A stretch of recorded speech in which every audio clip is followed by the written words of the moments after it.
Hi guys, this is Robin with Weight Loss Apocalypse. This YouTube clip comes from a session that I recorded about a year and a half ago. This client came to me, found me on YouTube. She had done the HCG protocol. She actually read Weight Loss Apocalypse and really focused on trying to figure out emotional eating issues. But she found that no matter what, she'd always go back to her binge eating. The history of this client is pretty significant. Her mom put her on a diet when she was 6. Her mother was very much self-righteous about her looks and her thinness. She sounds somewhat anorexic. And put her daughter on a diet when she was 6. This client has been binge eating and had tons of therapy since. She's gone to therapy really since she was old enough to know that there was something going on. Not only did she do that, but for 35 years, she struggled with what she thought was not just binge eating disorder, but a food and sugar addiction. So she went to Overeaters Anonymous. She went to, had therapists, went to specialists who focused on eating disorders. She thought she was addicted, went to, again, Overeaters and did more of the 12-step addiction model. And even if she would, do what they told with the abstinence around palatable foods, she would end up binging on vegetables, and like the urge and then the sense of need to binge was incessant. So when she actually reached out to work with me, I actually remember our consult very clearly. She was suicidal, and it was very sad, and she had kind of lost all hope. And she was very skeptical when she reached out because she had pretty much done everything you can imagine. And so this session is her and my conversation. I think this is our 4th session together. I'm talking about the route to recovery that I took her and how it has changed. So this is a 9-10 minute clip in the center of this session. The entire session is linked below. You can watch the whole thing. This is posted a year and a half ago. If you would like to watch my current YouTube videos, you're going to have to join the Weight Loss Apocalypse Patreon group. That link is below as well. If you need help and you would like to go through this process, I can work with you. So there's a link below to my website. You'll need to fill in the information request form. I usually get back to people within 24 hours, and we'll get you scheduled to talk with me immediately. So, all right, enjoy. How much help have you gotten, by the way? How much therapy, and have you gone to like Overeaters? Have you had all sorts of, what type of like help have you received over the years?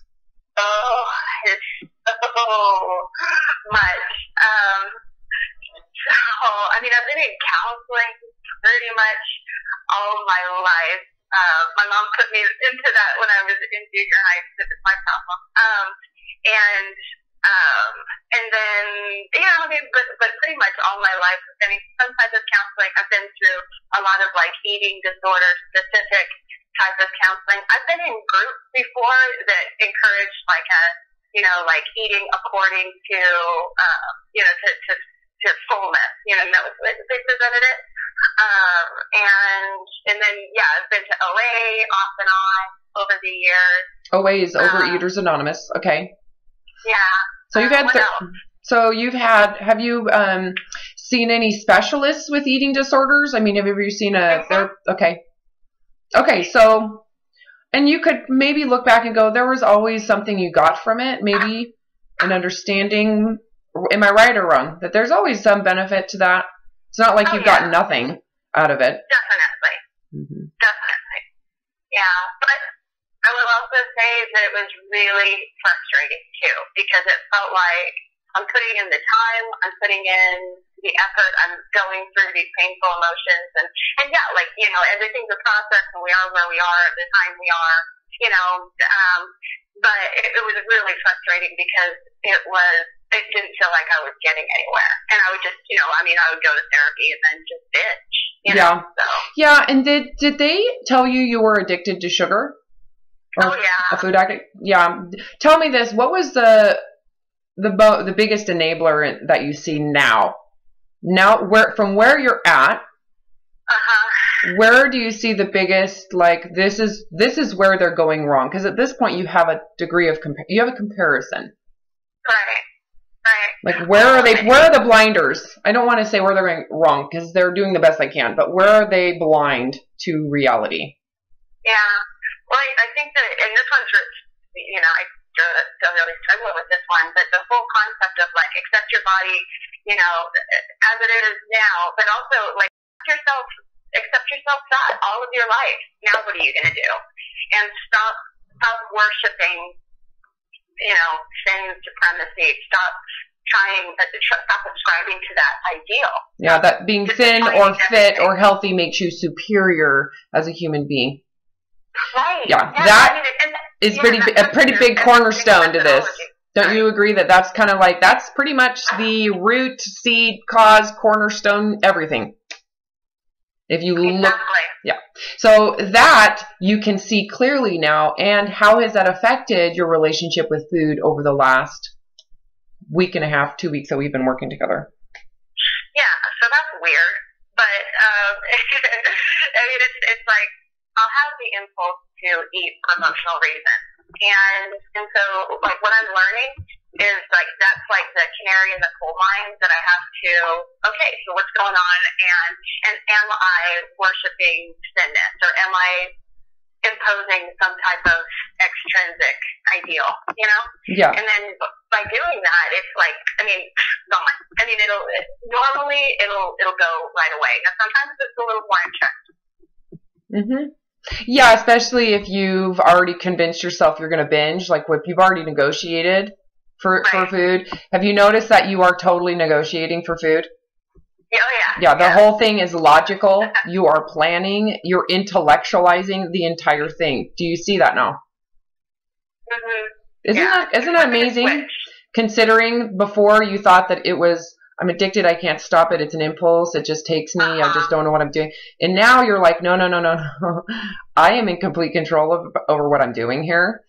And the other thing too is many times the binge is with something you don't even like, or it's not even appealing. You're just going to eat it out of principality around the fact that you're not allowed to eat it.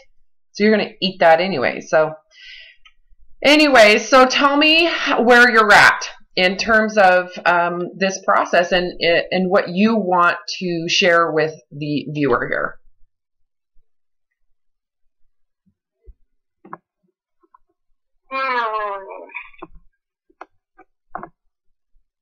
Well, I guess, there's the thing that it's remarkable to me.